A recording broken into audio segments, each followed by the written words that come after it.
I would like to invite firstly onto the panel His Excellency the Ambassador of the Republic of Indonesia.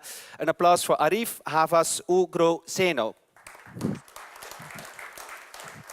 We have on the panel, you saw her yesterday giving an amazing speech on stage about being future-proof. Give it up for Ruo-Mei Chua, Founder and Chief Impact Officer of SUTW. Love you to have you here today as well. And our next speaker is is Global Partnership Director of Root Impact. Give it up for Kelly Yong Ching.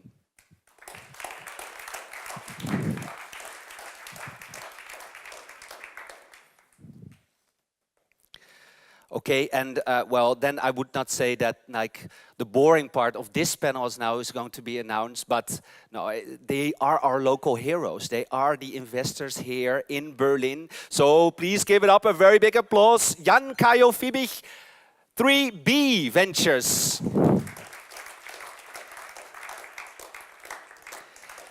And he is part of a fund that is now newly founded.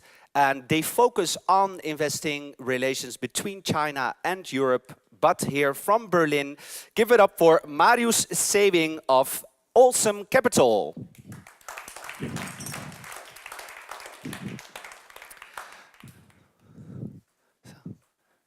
So polite of you. Yes, just wherever you want to. Yes. So many speakers, so little time. How am I going to do this? Please help me. Keep your answers short and concise, because we have lots of topics to discuss. So first of all, Mr. Ambassador, actually, Indonesia is quite of a startup country, because I even understood that you are now moving your core business, which is called Jakarta, to another place in the country. You're moving the capital. Tell us, what is happening? Well, there has been a plan since 50s to have a capital not in Jakarta, but we are trying to set up the locations, exact location. It's still a long way to go. But on the issue of Indonesia being a rising country in startup, I just want to give you a little bit of a landscape of the current development. Sure. We have about now $8 billion in terms of value of our startups.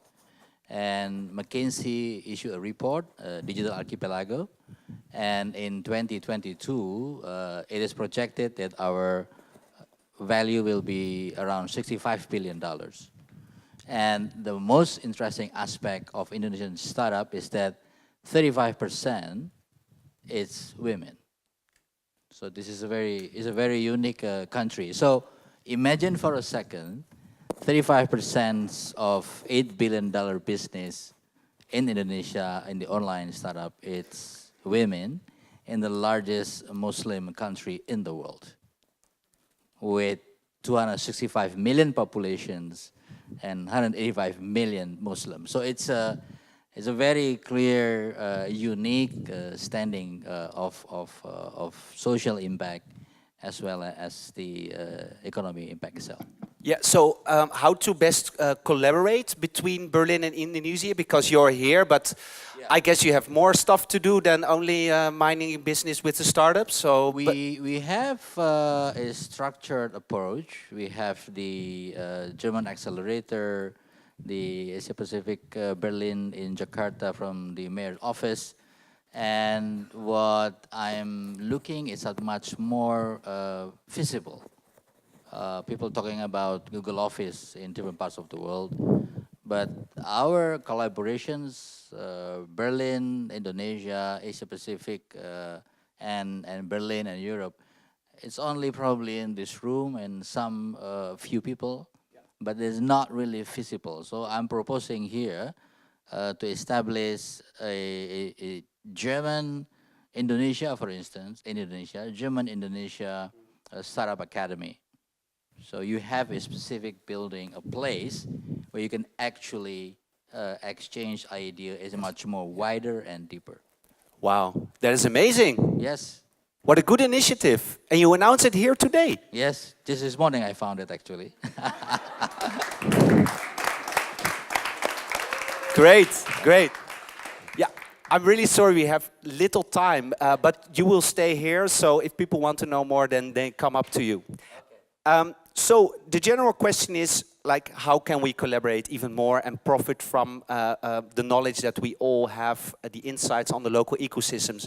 And we don't want to talk too much about the fears of, you know, copying the ideas or the cheap labor that is always like, kind of like, it's standing in the way of what can actually happen, right? If you share knowledge and you want to innovate on a product level. So for example, coming from your local ecosystem, what would you propose that could, what could happen if there's a real collaboration between your ecosystem and the ecosystem, for example, in Berlin? Yeah, so it's one, right?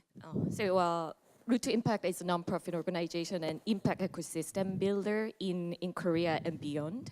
So we try to collaborate with key influencers in the ecosystem, especially the impact ecosystem. So we are under discussion to expand our co-working space in Bronx, New York City, in New York, and US, and the Bangkok, Thailand in the coming up years. So that's why I'm coming here, because Korea is 11th largest small country between China and Japan, but 11th largest company. Yeah. And we have a 95% ICT infrastructure, and Samsung is there, LG is there, and Hyundai Motors is there. So big corporations, they are slightly interested in working with the startups. But I think mostly the European countries, they are more focused on my neighbor country than Korea. 2 hours flight from Shanghai, so very close. And we just launched a 5G service for the first time in the world. So I think there is a big potential, and it's small market, but very demanding consumers who are very early adopters. So I think according to Bloomberg, South Korea is a #1 innovative country for 6 years consecutively. And #2 is Germany. Yeah. So I like why the top two countries, they don't collaborate each other more. So personally, we organize nationally. We work with embassies because they have a really good pipeline between corporations, university, and startups. But the German embassy, they didn't come to us. Yes. So we really want to propose the collaborations with the embassies and the international organizations and the foundations from BMW, this kind of organization. Probably there must be more opportunity to collaborate in the coming future. Okay, from the last part, it went too fast for me, but I understand you want to collaborate, right? Definitely, we are here to collaborate. You're here to collaborate. Yeah. But I want to take it even one step further, because you say South Korea is a perfect test bed because we are early adopters. Mm-hmm. Probably you're adopting a bit earlier than most Germans would do with new products. Okay. So I'm a German entrepreneur. I'm here now today. Mm-hmm. And I have a really cool product. It's working, it's a prototype, and I want to test it. Mm-hmm. So how can you then help now to actually use South Korea to develop the product further and maybe then launch it in Germany, although you're here? How would that work in practice? So our government is really we have a special the programs for foreign startups who come to Korea and called the K-Startup Global Challenge. So through that programs, they can have a match with the key accelerators inside Korea. Okay. And they try to support to develop the right the product, and then reach out to the consumers. Marketing research and this kind of things is happening, and then they try and prototype and then revise it again and again according to the feedback from Korean consumers, because we are very demanding but very early adopters. We especially digital technologies, and especially in Korea we have a clean tech, and there are some points that we have a missing points in Korea, even though we have a really highly innovative. So probably if German startups, if come to Korea and find that the parts, the hidden parts that we are missing, then probably it works, because there are the key players and accelerators and VCs, and they are waiting, and Samsung, LG probably they are waiting as well. So yeah. Applause. 3B Ventures. Yeah, so maybe I can speak from an entrepreneurship head now instead of from the investor head. My company, I was based 4 years in Bangladesh, and then we decided to scale. We grow the company, and there were numerous companies afterwards that were interesting for me and for the company. So what I did as an entrepreneur, we always are running out of time. It needs to be happened yesterday. So the first part was for me, and I think there's a suggestion to really know what I want as an entrepreneur, because there's so many great programs all around the world, and it's such a vast opportunity. So the more I clearly can articulate what I want, the better I can then find and find the right programs. And for me, the process was that I then went, it was a B2C company, so that enabled me from Bangladesh to really quickly run certain market assessments, and I nailed it down to a few countries. And then I did my research, went up to Malaysia, was the number one. And then I knew exactly I want to scale to Malaysia. I want to find a corporate partner, and I want to find the government support. And then I quickly know that MDEC, the Malaysian Digital Economy Corporation, is there with a program that I don't get funding. But I think if I would have started just from Bangladesh, you know, I want to scale out. I think it's about really narrowing down as a startup. So it's also the work and the exercise from the startup itself to do the work. I think this is a very useful disclaimer. I think that many people here in the audience can also, you know, if you hear about, oh, okay, I can use South Korea or Bangladesh, then your fantasy gets a little bit wild. But of course, you have to do your homework first, right? More pragmatic than idealistic, just like looking at the world map and just pointing fingers, and that's exciting. Yeah, although that is a little bit easier to do and is also a better story, but in practice it's not really working, yes. So actually your colleagues, Marius, are, as we speak, in China. Yeah. Andreas Winiarski, the founder of Awesome Capital, negotiations he talked about. I think it's a very good example, you know, like we started Awesome like half a year ago with this idea making a bridge, a VC bridge between China and Germany and Asia in general. And big piece of thought here, dynamics. So we simply realized on Saturday that we have to be there on Monday for a meeting. Yeah. That's why, like, Andreas jumped on a plane yesterday. And this is not the normal speed that you have here in Germany when you do LP negotiations. Yeah, normally it takes you like 3 months, and then there's another meeting. So we have to learn a lot now with our new Asian investor partners.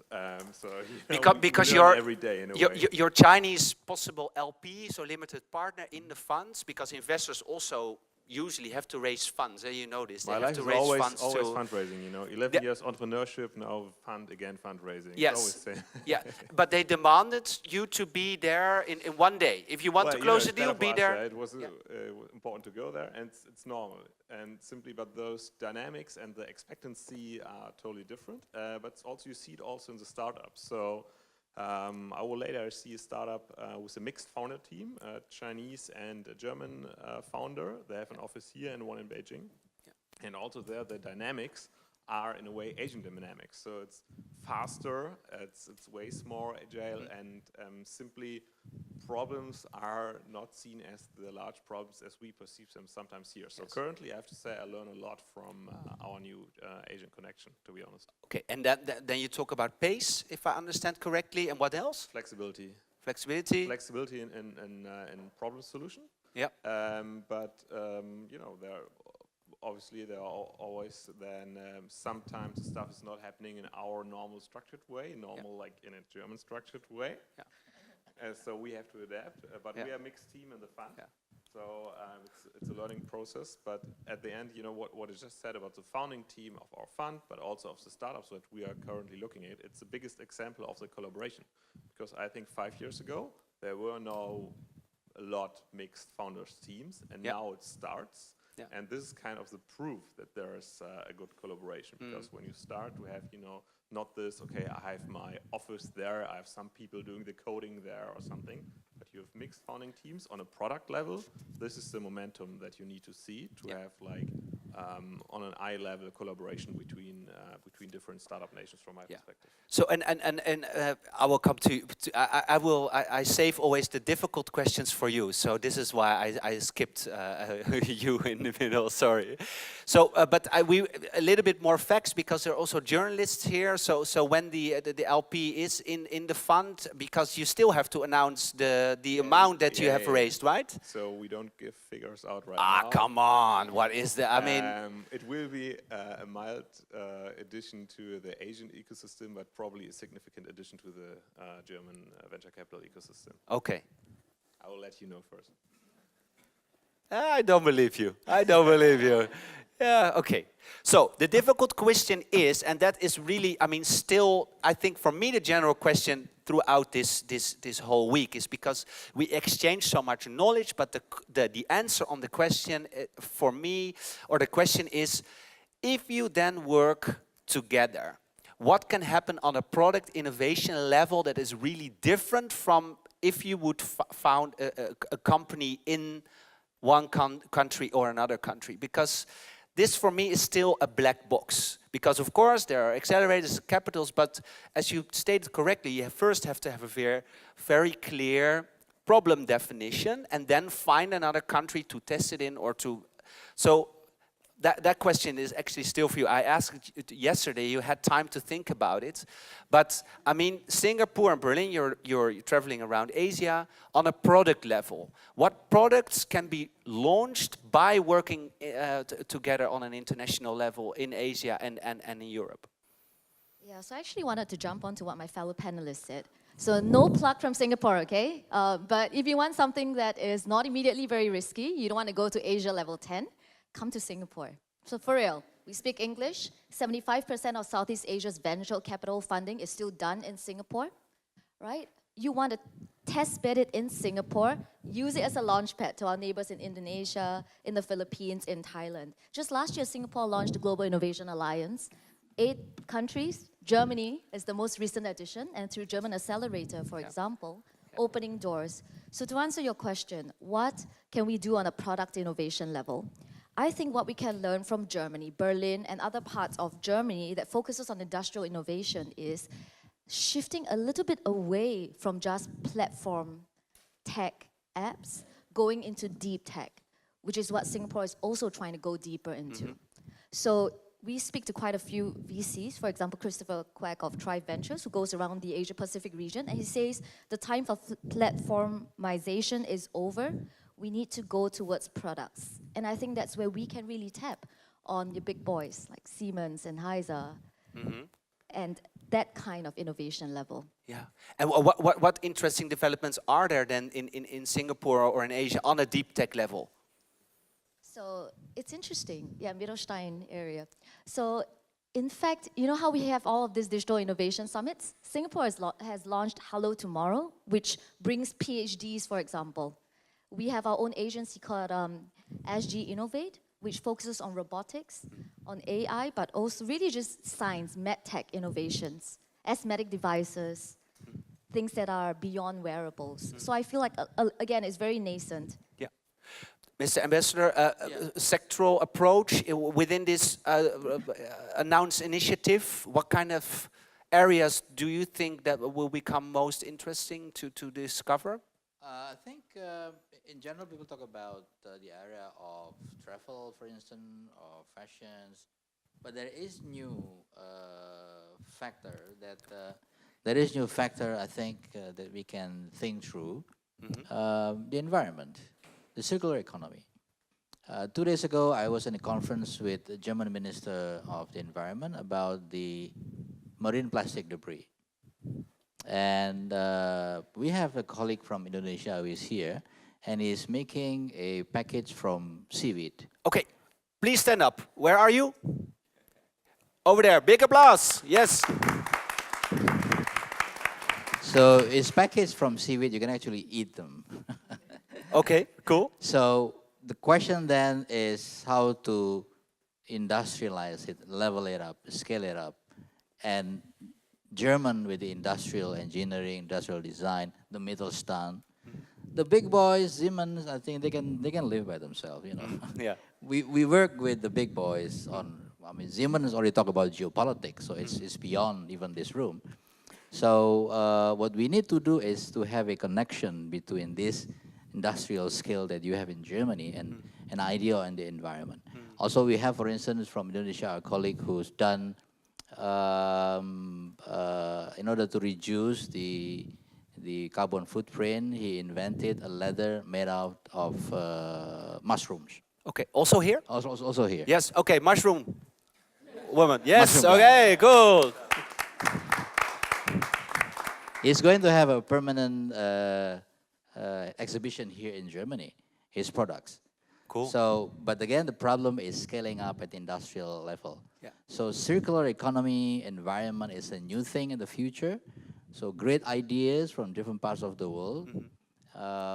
We, particularly in countries like Indonesia, where we have problems with waste, where we have a problem with many different aspects of environment, this problem creates a force for us to create solutions. Yes. And Europe, with very long experience in technology, especially Germany, you can also chip in terms of that technology. So I think this is a new area that we should work in the future. Thank you for these insights. Yeah, I mean, for me, the main question is, how could people leverage on your knowledge? So your essence of all the experiences that you've gained over there. Then maybe with an example. I think it's important to speak about the product itself, but you can have a magical product. If you go to a new country, it needs to be embedded in an existing value chain and an existing ecosystem. And I think this is where I've seen so many, speaking with for myself as well, founders have hit a wall and failed. Because I was very confident, I have a horse, I have a car, and then I went into a new country and they wanted a faster horse. And I did not respect, for example, with my company, it's in education. I thought we have the best education platform. It was online in Bangladesh. There was no online education platform. But first there was the financing, which was the challenge. So no MFIs or no banks wanted to give loans to students for an educational institution. I'm an educational company that is now worried about how can my students have access to finance. Then I was sitting with banks together to come up with a new product, which is completely not my expertise or my focus area. And then also the other part down the value chain, how does a student repay, or how is the financial cyclus? So that's then where mobile payments was introduced with bCash, or maybe M-Pesa in Kenya. That's how the modus of operandi is, how they pay there. So suddenly I needed to tweak my product, which affected the business model, the processes, and the organization internally as well.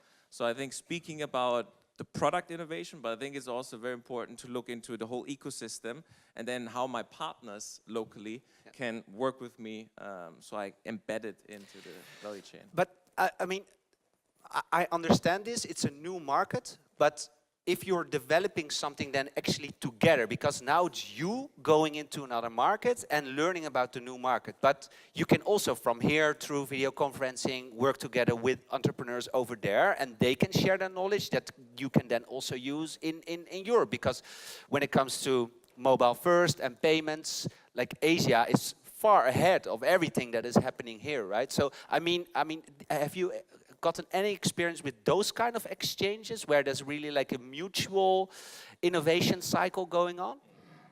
I think with the mobile first, you hit it the nail on the head, especially here. I mean, I'm based in Denmark, where in 4 years there will be no cash transactions anymore, and that's very mobile. So there's even Danske Bank, to give you an example. Danske Bank, the largest bank, has now created mobile life and mobile payment solutions. So created an accelerator, an incubator. A lot of companies are now building on top of that business model, and they invited Singaporean companies over to co-create with them. So I think it's also, the frugal kind of part started from Africa or Kenya in particular, right? Went over to Europe and then taking that back in context to do cross partnerships. So I think that was really well working. Yeah. Do you have some examples of products where you think?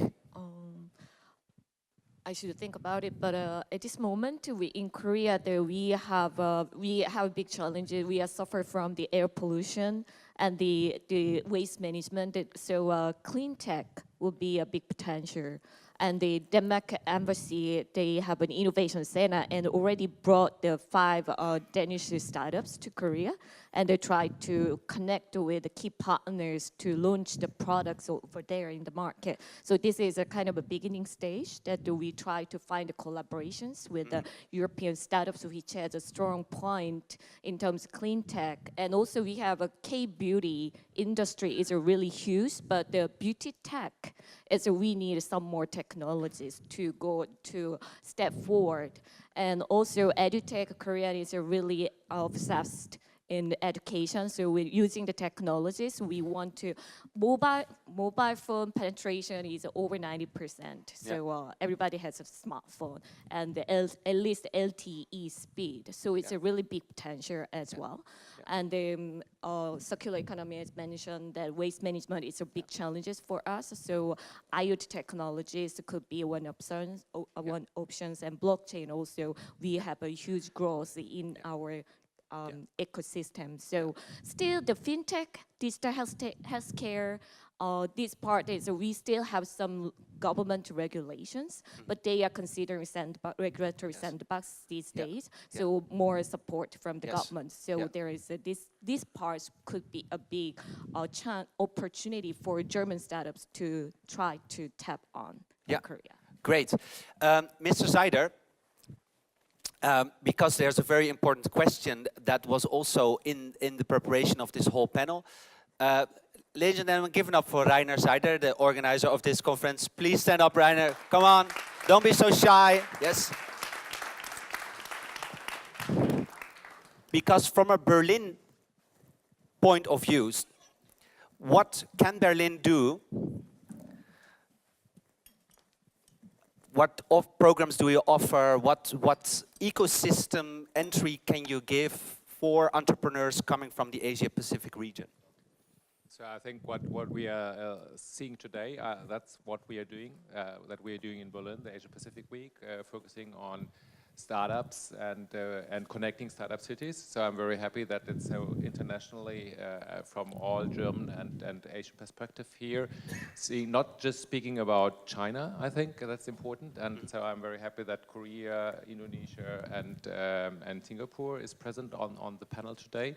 And also visiting the areas, because it's not just important to be here, because if you are from Germany, from Berlin, as you are, it's important to see the world abroad. So to make it easy to connect to other startup ecosystems, also for Berlin startups, to not just to have Asia here in Berlin, which of course is an easy access to the region, but also to go to Asia with our delegation trips. Because I think the building up an international, intercontinental ecosystem for startups, that's the aim of the Berlin Senate. And what kind of government services can companies use for trade affairs? Because I mean, even from Berlin, it's sometimes a surprise what there is on offer. So we have different options. So of course, one is just participating in a delegation trip. So the governing mayor next week is going to Japan, and he's going to Singapore. We are going with a delegation to Singapore and Jakarta this year.